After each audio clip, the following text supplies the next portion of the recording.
Welcome back to The Huddle on Fox 2, brought to you by 956sports.com and served by McDonald's. Time to get to everybody's favorite portion of the show, the pick segment. And gentlemen, we've got a few games to pick, but they are some pretty big ones. So let's start with the biggest of them all. Sherryland versus Harlingen at Bobby Lackey Stadium. Doc, where do we go? Well, it's the game of the year. Sherryland scored 624 points. They're gunning for the Valley record of 713 set by the Cardinals last year, and the very Cardinal team we speak of stands in their way. Sherryland's obviously a pretty good favorite. I'm going to go with the upset, the Cardinals, the upset special. How's that? There you go. Coach? Sherryland's pretty good. They're probably the best team in the Valley, but Harlingen has that playoff experience, and I'm going to go with the Cardinals. Sherryland's always had difficulty this round of the playoffs. I can't go against the Cardinals either. We'll take the Cardinals in the sweep. Edinburgh North, Harlingen South getting together. Doc, where do we go? Well, North came back and won the other day. Harlingen South pulled off a huge win. I don't think a lot of people expected them to do that well against Rowe, but they did. It's going to be hard for North. Harlingen South has a home game. I'm picking the Hawks. All right, Coach? Harlingen South made it look easy the first game out in the playoffs. I'm going to go with the Hawks in this one. We're all taking the Hawks on this one. I like the way that they played against Nicky Rowe. They actually shut down Obregon. Some mental mistakes for the Warriors didn't help them much, but we're all taking Harlingen South. Weslaco, Laredo, Alexander. Am I the only one surprised by this Weslaco Panther team making it this far? No, Weslaco's pretty good. They're tough. They have a sound defense. They have misdirection offense. And Laredo Alexander's picking it up. They got the Skaggs brothers. They did real good against Donna, but I'm going to go with Weslaco in this one.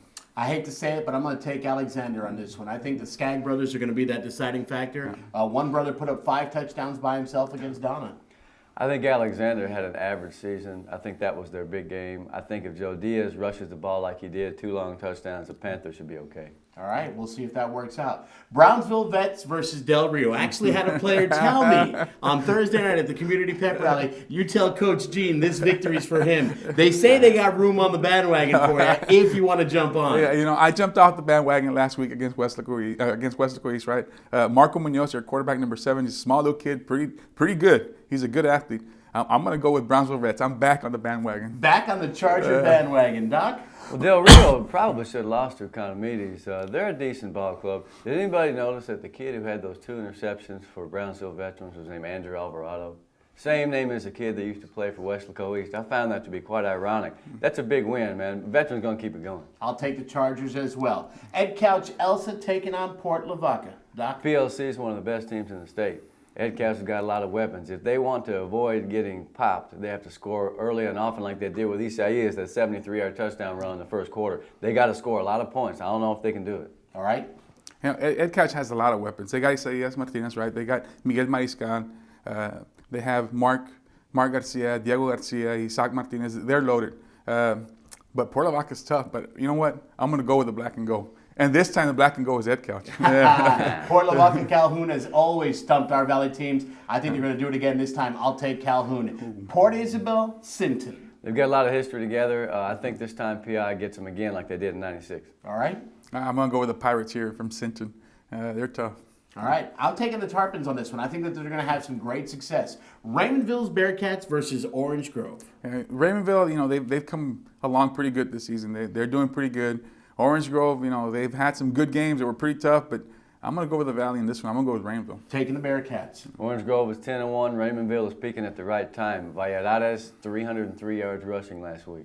I'll take Raymondville as well. That peak is what every team is looking for. And coming off a successful bye week, Danny Puente and the La Villa Cardinals are going to take on Thorndale at Victoria. Coach, I'll start with you because of the connection. Where do we go? DP has a La Villa Cardinals flying high. He's doing a real good job. But once we get into the second round of the playoffs in 1A, you're playing Central Texas teams. There's some big boys there. It's pretty fast. But I'm going to stick with my La Villa Cardinals. I think they're going to pull this one up in an upset. So. And a quick faux pas. I called him Danny Puente. It's Danny Perez. That's correct. Danny Puente played basketball for the Bronx from Memorial. That's I remember Danny with the hair. Yeah, DP can play basketball, though. DP can play basketball. Kenny, wow, I hate to have to guard him. We may have to extend this show to cover a little basketball. Doc, where are you going with this one? Well, Thorndale is a traditional power. They're always good up there. They have lost twice. So anytime a team has lost twice, what that means is they've made more than one mistake. I still believe that Lavia is a prohibitive underdog. I'm picking Thorndale, unfortunately. I think Lavia has only lost once this season, if It's a I'm Lavia, correct. yeah, And Lavia. Thorndale's lost twice. I will take the Cardinals with Coach on this one. Thanks for joining us in this after-hours version of The Huddle. Don't forget, you can always log on and check it out one more time at 956sports.com. Thanks to everybody who joined us, and of course, thanks to our friends at Fox 2 and McDonald's for serving up. For the coach, for the Doc, I'm Tony Fortina. Have a great Thanksgiving, and we'll see you back here next Sunday for another edition of The Huddle. Give me the rock. Playoffs it is. Playoffs it is, man. Playoff season. There you go. I'm liking this here. Damn, I finally got my moment in the saddle here.